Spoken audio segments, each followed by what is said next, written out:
Assalamu alaikum. Hope all of you are fine.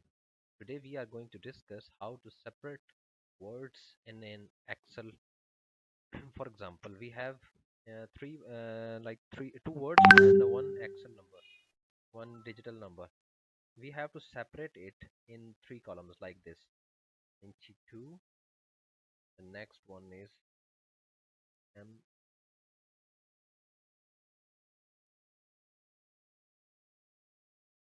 The next is S. What we have to do this, we have to simply select that column. We have to move the data. After that, we have to move the text to column. After that, we have to move the by default option delimited. Next, now you can see there are a lot of options we have to select because in this we can see that there is a space between these words.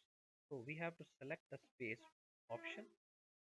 Now on the below sample, you can see that by space they are separated. Next, and then finish. It is saying that there are already data you want to replace it. Yes. Okay. Now you can see that that data is separated by space.